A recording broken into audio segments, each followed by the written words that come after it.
The world rewards hard work.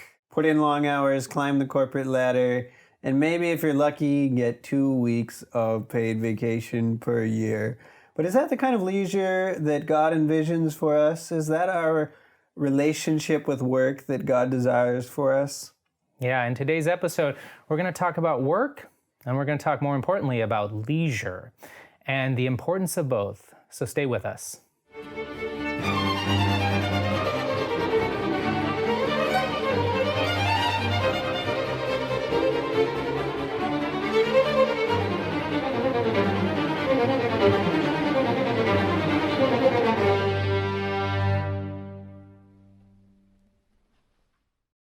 Today's handshake or masculine virtue is that a man knows how to work hard and play hard. He sees value in hard work, but he also sees value in having fun and enjoying himself and really playing in the best possible sense of the word, enjoying the creation that God has given us and in spending time with those he loves.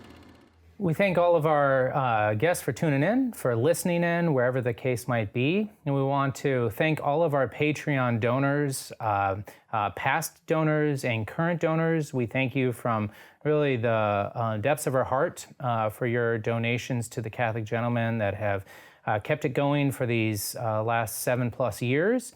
And we hope to bring a lot more. And so if you are discerning and open to giving us a little something, we've got some great tiers on Patreon. You can jump over to catholicgentleman.com/Patreon and check out those tiers, or you can go to patreon.com/CatholicGentleman. So again, we appreciate it. So diving right into this episode, we live in a culture of workaholism. Mm-hmm. It is a culture that supports the work and overwork, and even just an ethic of work that is, I would say, toxic to our humanity. Mm-hmm. And however, is something that I myself have fallen into in battle on a very frequent, I'd say, daily basis, because that's what I grew up in. And, you know, I think of how the modern grade school style came into existence, where it was basically 9 to 5, right? Yeah. So industrialism had hit, and the whole conversation of we need our kids to be trained to sit at that desk or sit in that assembly line and work. And so from a young age, we're conditioned to sit, to be quiet, to learn and digest, to stay focused on the task at hand. And while there can be great virtue in that, when that is the sole purpose of life and the sole purpose of a day-to-day existence, work becomes an idol. Mm-hmm. Work becomes oppressive, and work becomes just all-consuming. And so when you leave work, you can't stop thinking about work. Right. Yeah, and it's especially a temptation for men because we find so much importance in our status in our work. But I would say, well, Americans, by and large, work a lot. Yeah. We don't often find meaning in our work. It's often a means to an end, the end of making money, which isn't wrong. Yeah. But we use it as a means to pay for what we consider our real life, which is the 2, 3, 4 hours a day that we're not at work. That's right. We buy a massive house, fill it with all kinds of expensive things so that we can be there for only a couple hours in the evenings. Right. Yeah. And then again, we maybe take a 2-week vacation or something during the year. But we consider that our real life, that our work is designed to support. But other than that, our work doesn't really have any meaning. We could do anything from typing at a keyboard to designing something, to building websites, whatever the case might be. The point is, we don't see a lot of value or virtue or meaning in our work anymore. It's simply about making money, and that's really kind of a tragedy because God designed us to work in the right way, and He also had designed us to enjoy rest in the right way. Yeah, I agree. And the two aren't exclusive or at odds with each other, but with how we've been raised and how we've been conditioned, they are. Yeah. And I think of Joseph Pieper's book on Leisure, the Basis of Culture. And one of the things he talks about is leisure for work. And for me, that really resonated very true. And what he meant by leisure for work is this idea that rest or leisure is still at the service of work, meaning we get a 30-minute break in the middle of our work day. And I know you and I both worked in service industry, in our youth. And we got that 30-minute break in the middle of the day just basically so that we could jump back into work and be better at work. So the 30 minutes was given so that the productivity of our work after lunch was then going to be greater.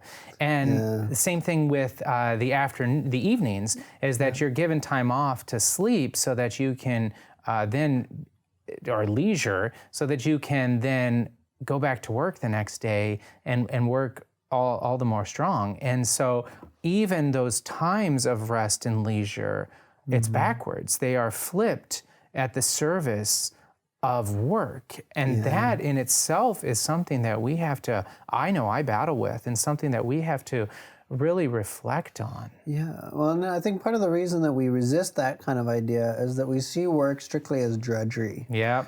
It's something that we put up with, we tolerate, again, in order to facilitate our real life, which is those moments of breaks or vacations or weekends.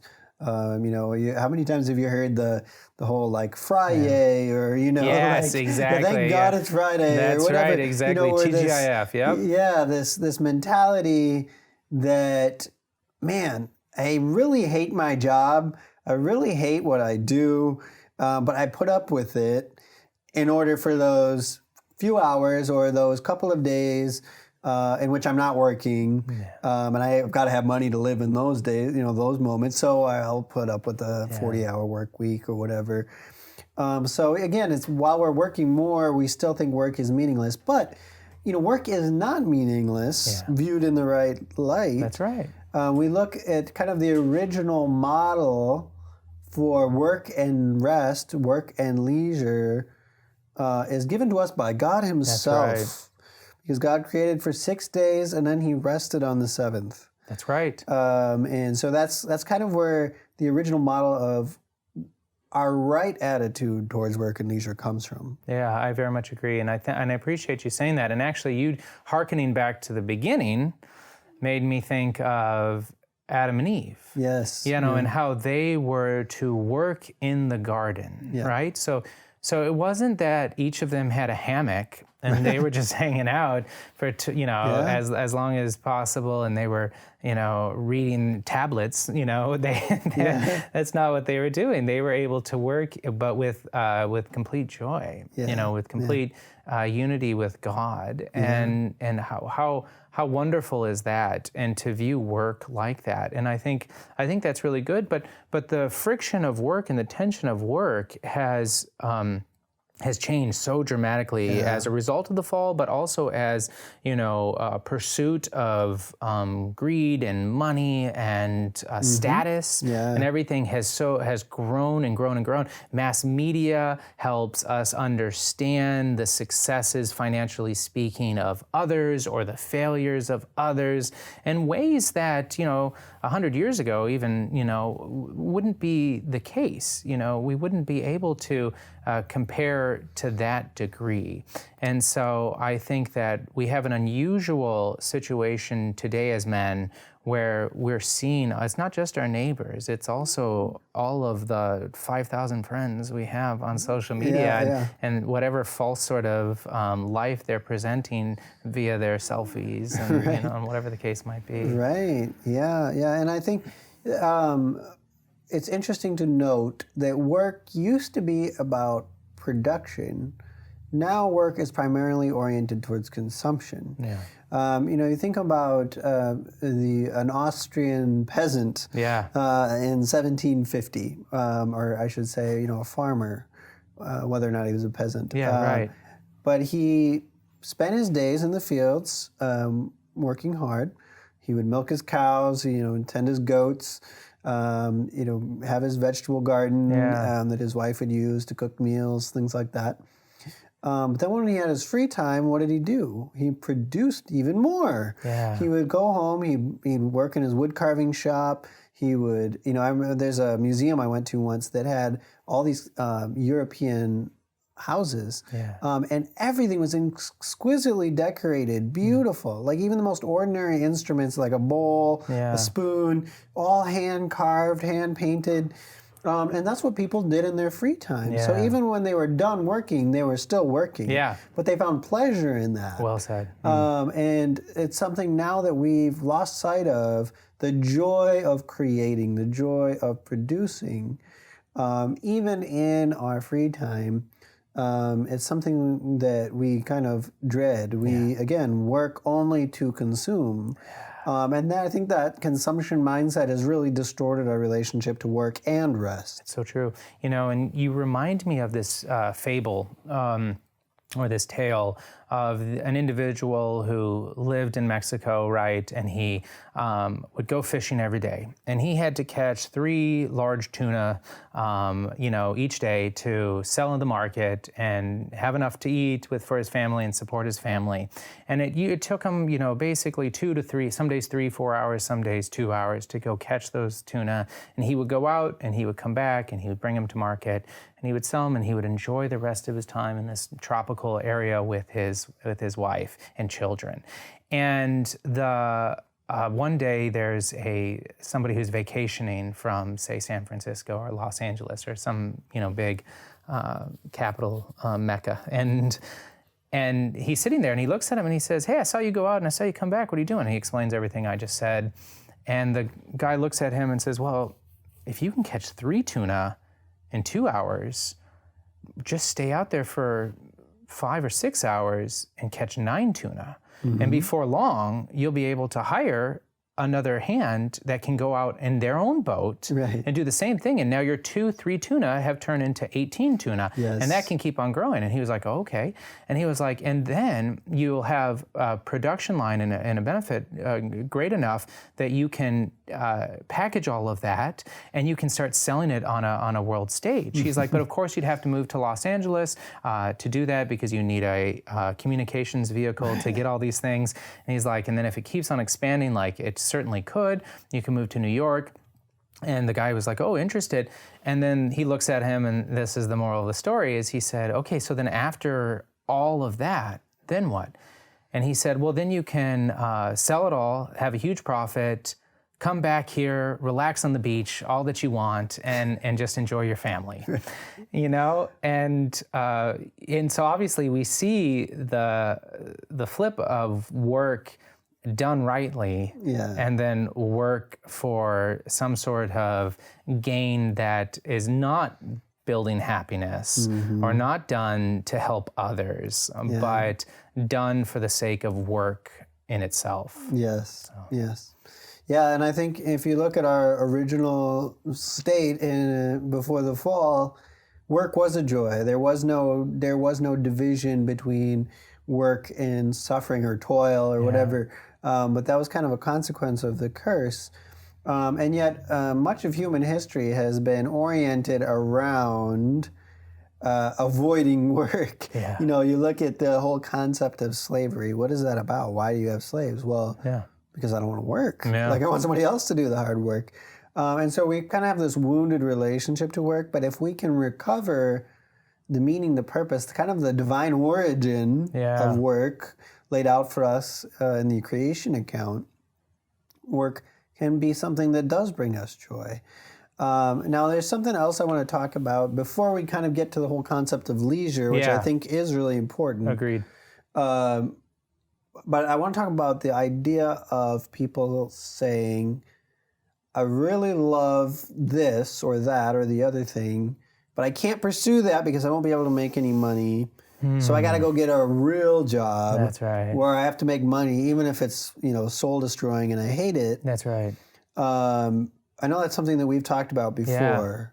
Yeah, happy to jump in and share that, because that was something with somebody very close to my life that happened, a model figure for me, actually. He went to his guidance counselor and he wanted to be a park ranger, right? So he loved nature and he loved the value of that and the time of growth within nature and just the beauty. That was his desire. And I mean, we're talking about an 18-year-old, so not a 5-year-old or a 6-year-old, but an 18-year-old who had successfully gotten through school, had done well, could have pursued a career or college, depending on. And the guidance counselor quickly told him that that was a dumb idea and that he should reject that because he'll never be able to make enough money. Yeah. He'll never be able to grow. And so get a day job where you'll be financially stable and successful, because that is what's going to bring you happiness. And the individual did that. He listened to the guidance counselor, and unfortunately, it was years of work and toil and labor without meaning or purpose or any sense of joy, so. Yeah, and I think a lot of fathers, out of a genuine desire to see their children happy, and they conflate making money with happiness, they pressure their sons, perhaps, to pursue careers that they know their child has zero interest in, zero passion or desire for, and really in order to make money. Yeah. And I think there is a degree of prudence required here, some wisdom and discernment, because there are people who've majored, in things that are completely pointless, or in school and things like that, and they've regretted it later on. But I think with the ideal situation is there used to be a concept called vocation. That's correct. That we still use the word in a religious sense, but in the past, not even that long ago, there was this concept of vocation where your skills and abilities that were just naturally given to you. I mean, I think we all know that we have things that we're naturally better at than other things, along with your interests and desires, and your ability to contribute to society and make money, all align in harmony. Yeah. So for example, it might be like a child who loves to take things apart and put them back together and figure out how they work. Well, then one day he realizes, hey, I can actually do that and be like a mechanic and make money and enjoy what I do. That's perfect. That's right. And I think we should all listen and pay attention to those gifts that God has given us. Yeah. Look for those niches where we're able to make money doing what we love. Yeah. Because it is important for a man to be able to contribute and to receive a just wage. But at the same time, I think it's important that we don't lead with a job or a career as a financial equation. That's right. Well, be a pharmacist, son, because pharmacists make good money. But Dad, I have zero interest in chemistry. Yeah. In fact, I'm like barely passing my chemistry class. Well, it doesn't matter. You can make a lot of money as a pharmacist, even if you hate it. So that's the important thing. No, that's a very utilitarian, soulless attitude towards work, and it leads to a lot of unhappiness in the long run. So, just a thought. Yeah, there. We see that frequently, and I am so thankful. Well, I'm so thankful for my parents who, when I was desiring to pursue a career as a professional musician, right? So I know people listening in can be like, good for his parents to redirect him, But that being said, they didn't. They understood that I had a strong work ethic and that I was dedicated. Yeah. I was practicing probably like 3 hours a day. My dad had gently guided me into that sort of discipline. Basically, like, if this is what you want to do, son, then you are going to have to show that commitment now, because while making money as a professional trumpet player is few and far between. It's possible, but it takes a lot of dedication and a lot of practice, right? There's never a professional trumpet player who is like, man, I never practice, but I just pick up the horn and make a lot of money. Like, it doesn't do that. And so my parents, though, gave me this gift of a new trumpet when I got into college that was a real defining moment for me. It was a beautiful trumpet. It was handmade for me. It was one that I got to choose. Wow. Yeah, and it's a phenomenal instrument, but it said it was more than what this beautiful trumpet can do and produce. But it said that, and I knew my parents were very cautious and but they were going to support me, not because I had just wanted to pursue a passion without any sort of goal in mind, but because they had seen me dedicated. Yes. They had seen me work hard. Yeah. They knew that I was blessed to get into a college and basically have the whole thing covered because of my abilities as a trumpet player.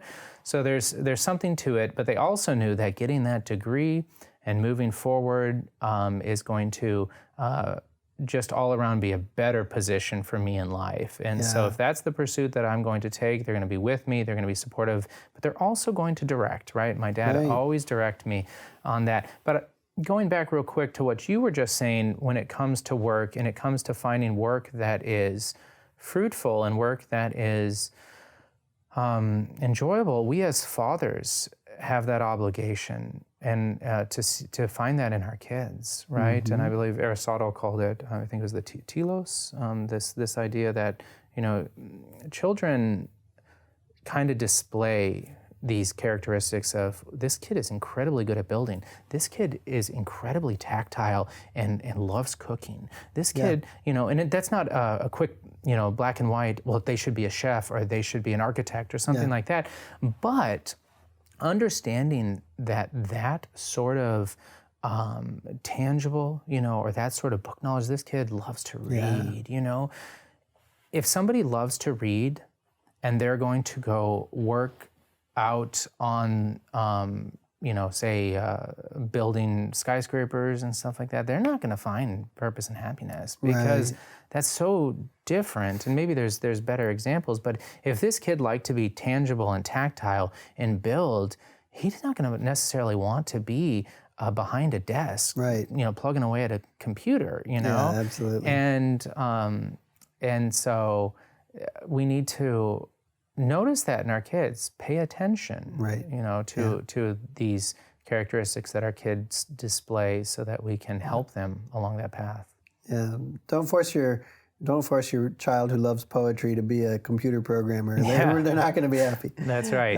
That's exactly right. But let's talk a little bit about leisure. Yeah, absolutely. Because we've talked a lot about work and kind of our relationship to work, but there's also a sense in which leisure is also an important consideration. Is leisure just vegging out and binge watching, 10 seasons of your favorite show? Or is there something more meaningful to it? Yeah, absolutely. And so I like to start with what the church and what Scripture has talked about when it comes to leisure and rest, right? Obviously, we know it's incredibly important. From the 10 Commandments, it coming third, right? Honor and keep holy the Sabbath day. And so, if we look at the 10 Commandments with a degree of hierarchy, it being number 3 is way up there. And then we also have the fact that God, in the very beginning, rested on the 7th day. And so if God rested, as the Catechism of the Catholic Church says, then we should rest. And the Catechism actually makes it a little bit more in depth when they actually say that it's a protest against the servitude of work and the pursuit of money. And so they're talking about work, I think, like you and I have already discussed. Yes. But what we can see is that rest and leisure are really important. And then I guess I fast forward into Scripture, into the New Testament, where Christ says, "Come to me, all you who are heavy laden and burdened, and place it upon me, and I will give you rest." You know, God says, Christ says, I will give you rest. And I want to, I guess, interpret that, or, you know, with the mind of the Father, is that while rest could mean when we die and we get our eternal reward, it can also mean the here and the now. Right? That there's these periodic spacing of leisure that we need to protect, you know, and we need to grow on. With. And I think too, you know, you look at why God rested on the seventh day. Did God actually expend energy and he was tired and he needed to rest? Well, of course not. What was God trying to show us? Because I think when God ever does anything, it's never for him, it's always for us. That's right? So what was God trying to teach his creatures by resting on the seventh day? I think first and foremost, he was trying to show, he was demonstrating the sanctification of time. Remember, time was a new concept following the creation, right? But what he was telling us was that there needs to be a moment that you set aside for me in preparation for eternity. And you look at the Sabbath was always, to the Jewish people, was always the holiest day. There were great preparations before the Sabbath. You would do all kinds of work and labor just to make sure that you didn't have to work at all on the Sabbath day. That was the day that was set apart. You know, the word sacred means set apart, something not ordinary, set apart that is sanctified for God alone. And that set apart time then gives meaning to the rest of the week. That's right. It orients the rest of the week towards eternity. And in the new covenant, we no longer observe the Sabbath on Saturday. But it is Sunday is our new day of rest. That's right. And the church has always had that as part of, you know, the kind of the commandments of the church is to remember the Sabbath. They don't tell us how per se, but they do say that the church does tell us that we need to remember the Sabbath, keep it holy, keep that sacred time set apart for God. And I want to say more about that, but I just want to, you know. I think that, I like that, yeah. And so, you know, when we're talking about leisure, I think one of the things that I myself have struggled, I know one of the things that I myself have struggled with is how to do leisure well. And so for me, it is the lack of excitement in whatever leisure I'm about to pursue. So my brain's so fried at the end of the day, and maybe I don't have a project or a hobby or something like that. And so the leisure done right is almost non-existent. It's not, right? There's nothing exciting there to prioritize. And so you find yourself just sitting on a couch, many people just binge watching TV, you know, and when you leave binge watching TV, you don't stop feeling rejuvenated and refreshed. Maybe there's some people who do, but I certainly don't. And so I like to talk about the importance of having a hobby or having an activity that excites you, right? So when there is a hobby or an activity, be it woodworking or music or, you know, cooking, you know, for many, or gardening or these sort of things, then you have something to look forward to. And it's so much easier to commit to leisure when there's something that's exciting waiting for you when you're able to spend that time on it. And it's something, I think you used a really good word there, just rejuvenated or refreshed. Like what leaves you feeling better than when before you started it? For me, I know it's, you know, it's kind of nerdy, but I like reading, you know? And on a Sunday afternoon, you know, the kids are maybe taking a nap, my wife's taking a nap, they're just kind of relaxing. I love to just grab a good book, maybe a stack of good books, and just read. And when I'm done doing that, I just feel so much more peaceful, relaxed. And sometimes, you know, another thing that is this sounds funny, but there's such a thing as active passivity in the sense of sometimes I'm just sitting in the hammock and just gazing at the sky or watching the trees up above. That's right. I'm not completely passive because I am observing attention, bringing my attention to what's going on around me. But even that, just sitting there and enjoying the sensations of the breeze or the warmth of the sun, and giving thanks for that with a quiet heart, is actually an act of active leisure that can be very relaxing, but that is also externally doesn't look like you're doing much, but you are. You're just resting in God's hand. And I think, again, kind of returning to this theme of the Sabbath, or this set-aside day of the week, sanctified time, is a preparation for eternity. What are we going to be doing in eternity? Well, we're not going to be working, at least in the sense that we work now, stretching our muscles and sweating. And no, that's not what we're going to be doing.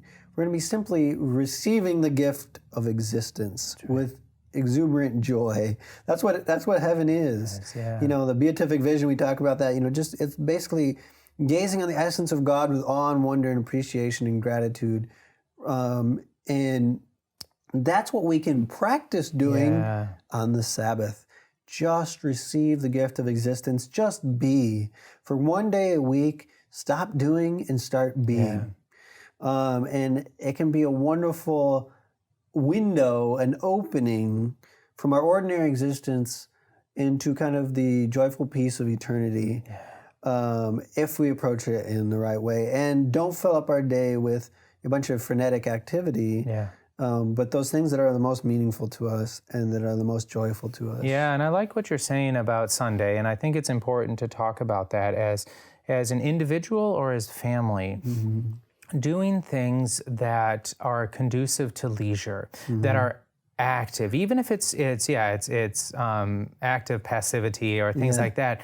It's still active, which means we make a choice. Things are not happening to us. We are still in that forward movement, even in our day, because I think of family time, and we've talked about needing to protect that family time, and so let's call it the art of leisure definitely takes a little bit of forethought before we jump right in, because if you don't, you're going to jump into that activity, and the minds of others are going to still be pulling you in different directions. And I know that when I haven't prepared for it, the mind here doesn't turn off. And so then I start thinking about work, and I start thinking about all these different things. But when I've had the forethought with my family to say, hey, on this day, we're going to do these activities. We're going to play a game. We're going to, go hiking. We're going to hang out in the backyard. I think of Andy Griffith, and there's a great scene in one of those episodes where, he's sitting on his porch on a Sunday, and Barney's sitting next to him, and Opie's whittling in front of him, and he's just playing a guitar. And Aunt Bee is cooking, and we assume that Aunt Bee liked to cook, and so they're all actively involved in leisure, but they're relaxing, and it's such a great thought and a great image, and we can achieve those things, but I think it needs to take, I know it does, it needs to have a forethought, and I was just thinking about how even within our day-to-day, right, if you're going to take leisure and you're going to do something that you like, it still has to, you have to know what it is first. Like, what is it that when I'm done, I leave feeling, I feel great. I feel better than when I came. And for me, I know woodworking and actually making music when I'm not doing so with like end in mind, but when I'm just able to sit back and make music, or when I'm able to go out and work on a bench or work on a bed or work on one of these sort of things, they're not, I'm not selling this stuff at any sort of woodworking bazaar or furniture warehouse or anything like that. I'm just doing it for myself. I'm doing it for leisure. My kids already see me as a hero and as amazing, so they're an easy crowd, and I'm not even, but I'm not doing it for that. I'm doing it for that that active. It's a distraction from work, but it's something that requires my attention, but is so rewarding. Even if in every single woodworking project I've done, there are things about it that, if I only had this, or if I did it this way, darn it, I should have measured all these things at the beginning, or something along those lines. The whole process leading up to building that is something that is really rejuvenating and really, really desirable. But again, if I don't know what I'm going to go do, and I go stand out in my shop with my carpenter's table in front of me, and I don't know what I'm going to do, I don't come up with great ideas real quick. I just stand there and I'm like, no, this is not happening. And I go back in, so that forethought, that understanding what it is first, that gives you leisure, but then having the forethought to plan, for those times is how I think we can really capture and bring back leisure into our lives. Yeah. Well, and I think when you talk about like Sundays and things, people sometimes get really legalistic about it. Well, you can only do this, and this on Sunday. You can't go shopping. You can't go out to eat. You can't do this. You can't do that. And we can basically turn into Pharisees about it. Correct. The one criteria I use, though, is do you want to do it? Yeah. Sunday is the day of no guilt. If you don't want to do it, don't do it. If you want to do it, do it. In the sense of, if you want to take a nap, by all means, take a nap and don't feel guilty that you're not doing something else. That's right. If you want to read a book, read a book. You want to go to the park, go to the park. That's right. You want to cook out in the backyard, cook out in the backyard. It's the day I do this is the day of guilt-free play. Yeah. But beyond Sunday, I want to just kind of extend this beyond Sunday real quick. Please, yeah. Because what we're talking about really is leisure, at least in my mind, is sanctifying time. Yes. And that occurs in multiple different ways. And one of them is setting aside one day of the week that's different. Yeah. One day of the week that's sacred. That's one. But that also applies to every day of the week in the sense that it is important as kind of an extension of the third commandment to remember the Sabbath to keep it holy, sanctify time to keep it holy. Let's set aside some time every day to also sacred time that is not ordinary in the sense that it's set aside for something like prayer and meditation, quiet time, whether that's reading your Bible, whether that's praying the rosary, whether that's liturgy of the hours. Yes. And there's no right way or wrong way, but the point being we set aside time either in the morning or in the evening or somewhere where we are giving time to God. It is sacred time. It could be 5 minutes, it could be 15 minutes, it could be 10 minutes. We're all busy, we all have different schedules. Yeah. But set aside some time every day that is sanctified for God, and that, like Sunday, can be like a little window into eternity. Yeah, I completely agree.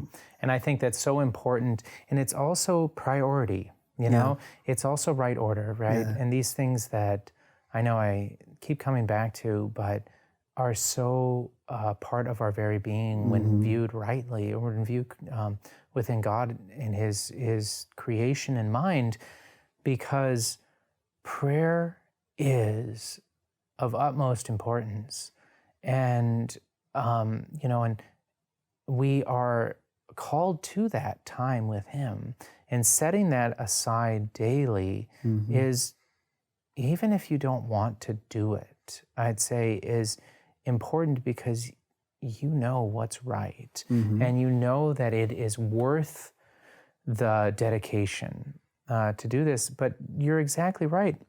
When done for 5 minutes, 10 minutes, 30 minutes, whatever the case might be, and done with direct intent in mind, grace will be there. It will grow within your heart, and God's able to work. And so I appreciate you mentioning that it's not just about hobbies and woodworking, which I am incredibly supportive of. And I think that every man needs to have hobbies and needs to find those hobbies which aren't taking him away from his family, but are providing a refreshment, rejuvenation, maybe even bringing the family along the way. I'm a strong proponent of that, but absolutely the rest involved within prayer. And every monastic tradition has something in this similar vein, and how important it is for us to structure our day even, according to that morning prayer and evening prayer. Morning prayers between meals, and there used to be the Angelus that so many people would partake in, and stop in the middle of the field and pray the Angelus and stuff. And these sort of things are so important to balance ourselves as humans. Yeah, I love St. Benedict's motto, ora et labora, where he talks about that balance of work and prayer, not as though they are opposites, but as they are complementary. And right now, here on this earth, it might feel like they're different. Yeah. It might feel like they're separate. But I think our destiny, our eternity is where they will become one. Work will in eternity, like, what will our eternal state be like?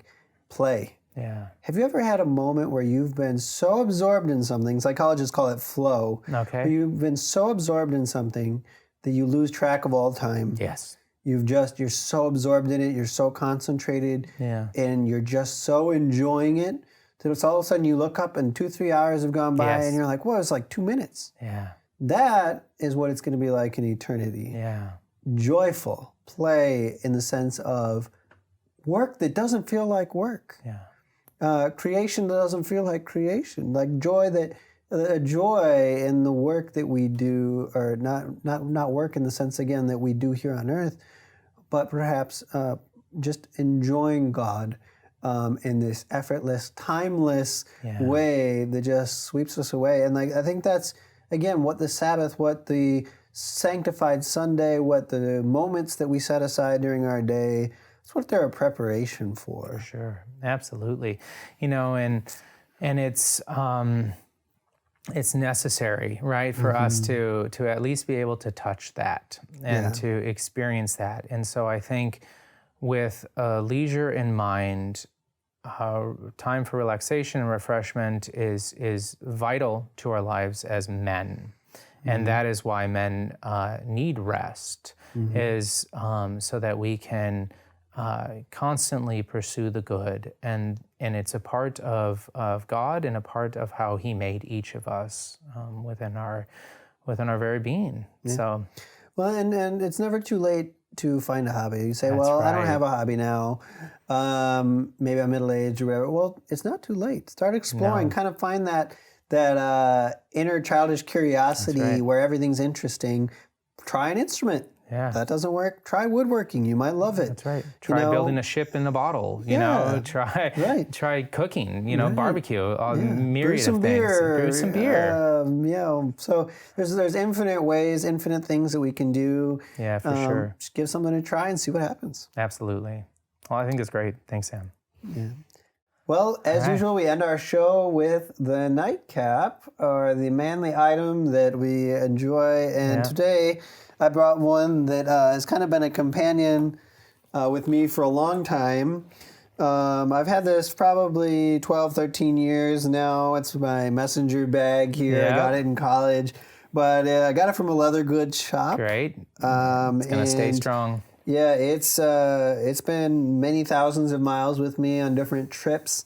But a leather bag or a briefcase can be an awesome companion that Great can gift last idea. decades. Yeah, absolutely. And the thing is, it's lasting decades, right? There is longevity in quality. Yes. And I completely agree and I'm excited about that because leather, it goes a long way, and it's very authentic. It's very much nice to feel, and it's got that durable strength. And so, I think it's great. Well, thanks so much for joining us. We'll see you next time. And as always, be a man, be a saint.